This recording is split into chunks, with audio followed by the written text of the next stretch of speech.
السلام علیکم دوستوں اور ساتھیوں، آج ہم اپنی آڈیو ویڈیو کی ایک نئی سیریز کی ابتدا کر رہے ہیں۔ امید ہے کہ یہ سیریز عوام اور سیاسی کارکنوں کے لیے دلچسپی کا باعث ہوگی۔ آپ سے درخواست ہے کہ ہمارے چینل کو شیئر کیجیے، کمنٹس کیجیے، بیل آئیکن کو پریس کیجیے تاکہ آپ کو ہماری ویڈیو فوراً موصول ہو سکیں اور ہم آپ کے کمنٹس کی روشنی میں ان کو بہتر سے بہتر بنا سکیں اور ان موضوعات پر تشکیل دیں جو آپ کی دلچسپی کا باعث ہو۔ آج کی ویڈیو کا موضوع ہے میکاولی اور ان کی کتاب دی پرنس۔ شیطانیت اور میکاولی ایک ہی چیز کے دو نام اور ہم معنی سمجھے جاتے ہیں۔ میکاولی کی کتاب پرنس کی اشاعت کے ساتھ ہی میکاولی کو مطعون کیا جانے لگا اور یہ سلسلہ تب سے اب تک جاری ہے۔ اس کے باوجود انسانی تاریخ پر ایک نگاہ ڈالی جائے تو یوں لگتا ہے کہ جو درس میکاولی اپنے بادشاہ کو پڑھا رہا ہے وہ سبق تو اس سے پہلے حکمران اور پھر اس کے بعد کے حکمران اس سے استفادہ کیے بغیر خود ہی پڑھے ہوئے تھے۔ پرنس کی اشاعت سے لے کر اب تک اس کتاب نے جو اثرات دنیا کی سیاست اور کاروبار حکمرانی پر مرتب کیے ہیں، اس کتاب پر جو کچھ لکھا گیا ہے اور میکاولی کو جو کچھ کہا گیا ہے، اگر اس کا ایک مختصر سا بھی جائزہ لیا جائے تو ہزاروں صفحات پر مشتمل کئی کتابیں مرتب کی جا سکتی ہیں۔ پرنس کا خالق، جس کے بارے میں کہا جاتا ہے کہ اس نے سیاست کو سائنس کا درجہ دیا اور وہ سیاست کو سائنس بنانے کا موجد اور بانی ہے، یقیناً ایسا شخص نہیں ہے کہ اس کے حالات زندگی صرف سنوں کے حوالے سے بیان کیا جائے۔ اس کی زندگی اور زمانے کو سمجھنے سے اس کی کتاب، جس کا شمار دنیا کی عظیم ترین کتابوں میں ہوتا ہے، کو سمجھنے میں بڑی مدد مل سکتی ہے۔ نکولو ڈی برنارڈ میکاولی صرف سیاسی مفکر نہ تھا، وہ مورخ، سیاستدان، سفارتکار اور ڈرامہ نگار بھی تھا۔ 30 مئی 1469 کو وہ فلورنس، اٹلی میں پیدا ہوا۔ اس کی جوانی کا دور بڑے ناخوشگوار حالات میں گزرا۔ فرانس نے اٹلی پر حملہ کیا اور اٹلی کا مشہور میڈیچی خاندان اقتدار سے محروم ہوا۔ اسے اٹلی سے نکال باہر کیا گیا۔ اٹلی میں نئی ریپبلک کا قیام عمل میں آیا تو میکاولی کو اہم عہدہ ملا۔ اسے فرسٹ سیکرٹری کا عہدہ 1498 میں ملا، جو حکومت کا اہم ترین عہدہ تھا۔ 1512 تک وہ اس عہدے پر فائز رہا۔ جب فلورنس کی یہ ریپبلک حکومت ختم ہوئی تو اس کا یہ عہدہ بھی ختم ہو گیا۔ میکاولی نے کئی اہم سرکاری وفود میں سفارتکار کے فرائض انجام دیے۔ اس نے سفارت کے دوران جو تحریریں لکھی وہ ان ملکوں کی سیاسی صورتحال کا بھرپور تجزیہ پیش کرتی ہیں۔ 1512 میں میڈیچی دوبارہ برسر اقتدار آئے۔ میکاولی کا مربی، سابق صاحب اقتدار سوڈرینی زیر عتاب آیا۔ اس کے ساتھ میکاولی پر بھی سازش کا الزام لگایا گیا۔ 1513 میں اسے گرفتار کر لیا گیا۔ اس پر تشدد بھی ہوا، بعد میں اسے چھوڑ دیا گیا۔ آنے والے کئی برسوں میں وہ تحریر و تصنیف میں مصروف رہا۔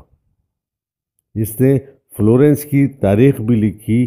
یہ زمانہ اس نے فلورنس سے باہر گزارا۔ 1500 1921 میں اسے دوبارہ سفارتی فرائض سونپے گئے۔ فلورنس آ کر وہ بیمار ہوا اور 20 جون 1527 کو اس کا انتقال ہوا۔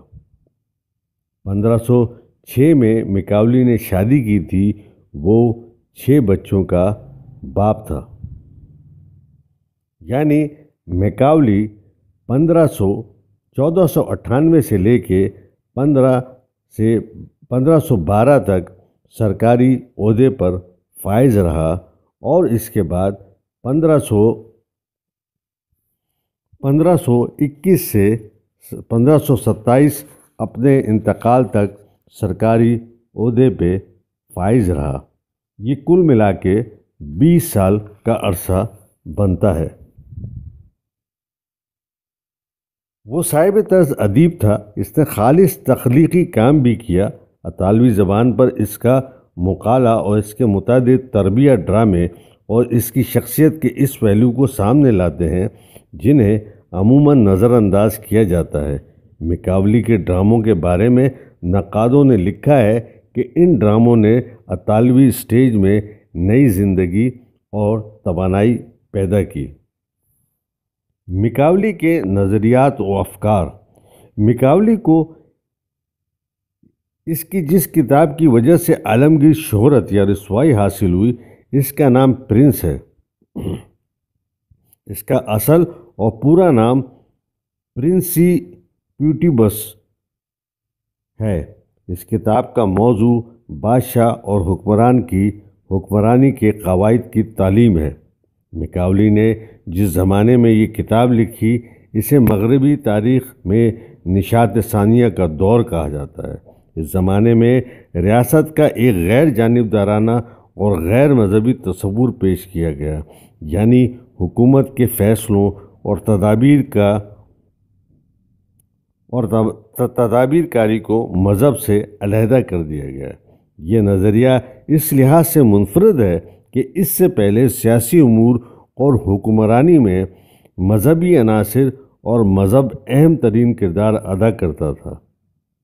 اس زمانے میں یہ تصور پیش ہوا کہ سیاست اور حکومت کے فیصلے خالص سیاسی انداز میں کیے جانے چاہیے، گویا سیاست بھی آرٹ ہے، ایک سائنس ہے۔ اس نظریے کے حوالے سے سب سے زیادہ شہرت اور رسوائی میکاولی کو حاصل ہوئی اور اس کے نظریات اور افکار کے اثرات تب سے اب تک دنیا کی سیاست اور حکمرانی پر واضح انداز میں مرتب ہوئے۔ پرنس کی اشاعت میکاولی کی زندگی میں ممکن نہ ہو سکی، نہ ہی اس دور کی حکومت نے اس کی اشاعت میں کوئی دلچسپی لی۔ 1532 یعنی میکاولی کی موت کے 5 برس بعد پرنس پہلی بار شائع ہوئی۔ اس نے اشاعت کے ساتھ ہی غیر معمولی کامیابی اور مقبولیت حاصل کر لی۔ آنے والے 15 برسوں میں میکاولی پر تنقید و تعریض کا بازار گرم ہوا۔ تب سے آج تک اس کو اس کتاب کے حوالے سے مطعون کیا جاتا ہے۔ اس دور کے مذہبی حلقوں نے اسے شیطان کا نام دیا۔ ان گنت لوگوں نے ہر دور میں میکاولی اور پرنس کے خلاف لکھ کر خوب نام پیدا کیا۔ ہزارہ اختلافات کے باوجود بہرحال یہ تسلیم کرنا پڑتا ہے کہ یہ میکاولی ہی ہے جس نے سیاست کو آرٹ کا درجہ دیا، جو سیاست کو سائنس بنانے کا خالق ہے۔ اس نے کتاب کے ذریعے گویا ایک نیا دروازہ سیاست کی دنیا میں کھول دیا۔ اس نے سیاست سے اخلاقیات اور مذہب کو خارج کر دیا۔ وہ ایک غیر مذہبی اور لادینی ریاست کا تصور پیش کرتا ہے۔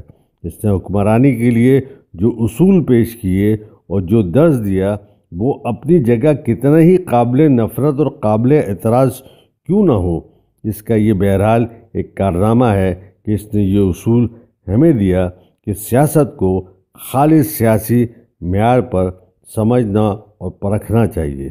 اس نے سیاست کو معروضیت سے ہمکنار کیا۔ میکاولی کے نظریات اور افکار کے نظام کو سمجھنے کے لیے اس کی ایک کتاب ڈسکورسر کا مطالعہ بھی بے حد اہمیت کا حامل ہے۔ یہ کتاب لیوی جیسے مورخ کی تصنیف تاریخ کا تجزیہ اور تشریح ہے۔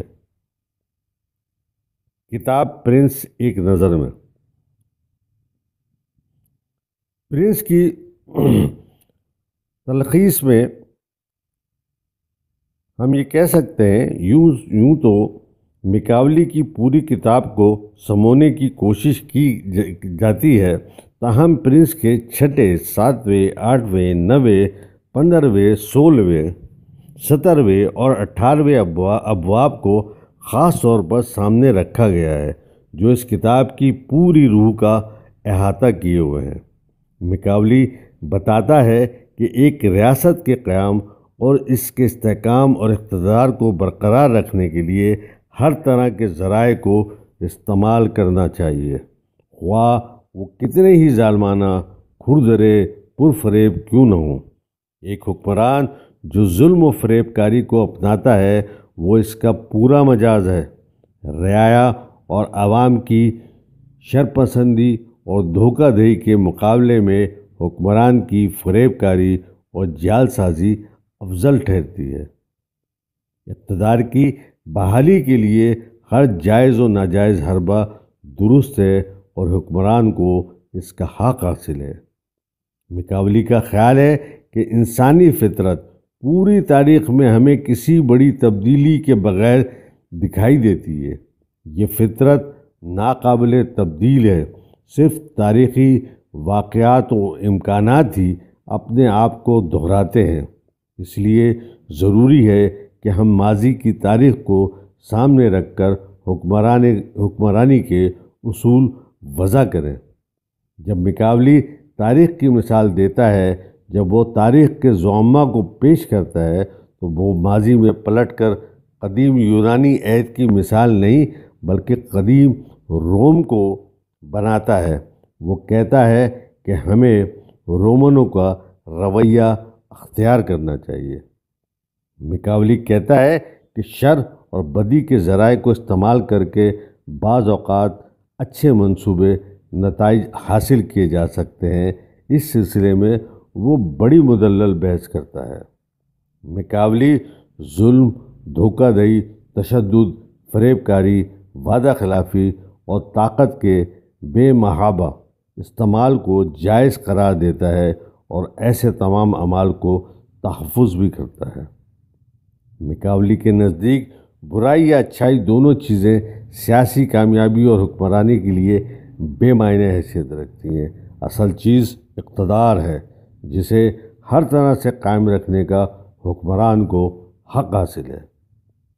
یہ ایک عجیب حقیقت یا تضاد ہے کہ میکاولی آمریت یا بادشاہت کے مقابلے میں ریپبلک کو ترجیح دیتا ہے، لیکن پھر خود ہی وہ کہتا ہے کہ یہ اس کا خالص ذاتی معاملہ ہے، جس کی کوئی مستند اور ٹھوس حقیقت اور بنیاد نہیں ملتی۔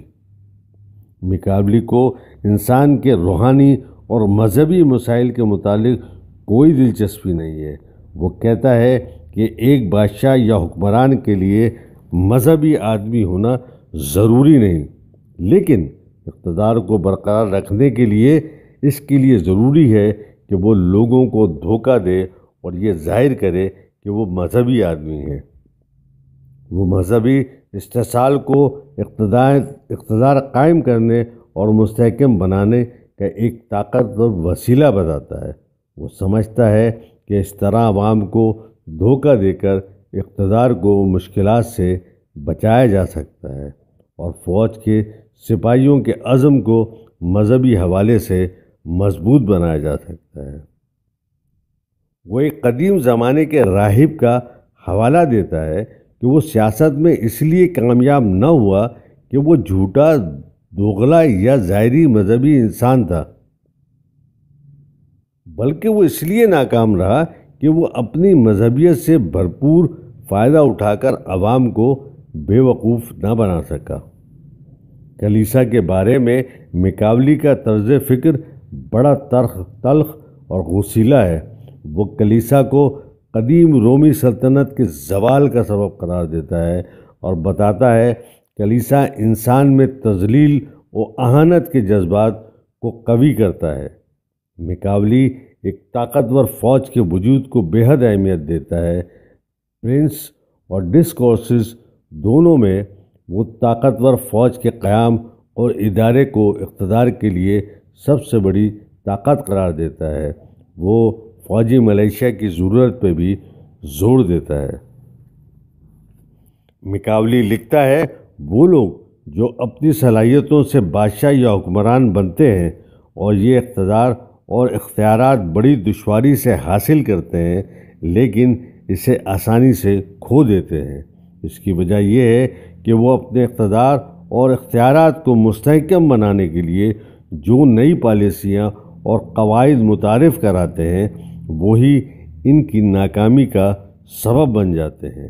یاد رکھنا چاہیے کہ دنیا میں اپنے اختیار کو جاری اور بحال رکھنے سے زیادہ مشکل اور دشوار کام کوئی اور نہیں۔ یاد رکھنا چاہیے کہ دنیا میں اپنے اختیار کو جاری اور بحال رکھنے سے زیادہ مشکل اور دشوار کام کوئی نہیں ہے۔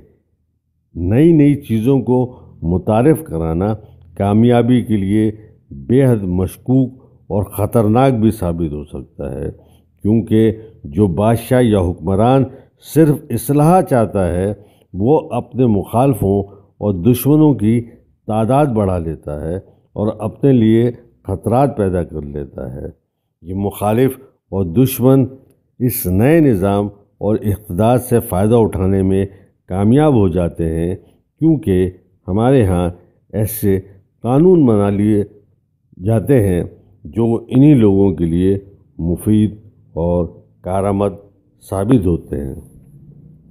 دوستوں اور ساتھیوں، ہم اپنی پہلی ویڈیو کا اختتام یہاں کرتے ہیں۔ اگر آپ کی اس موضوع میں دلچسپی رہی تو اس موضوع پر ہم دوسری ویڈیو بھی جلد تشکیل دیں گے۔ شکریہ۔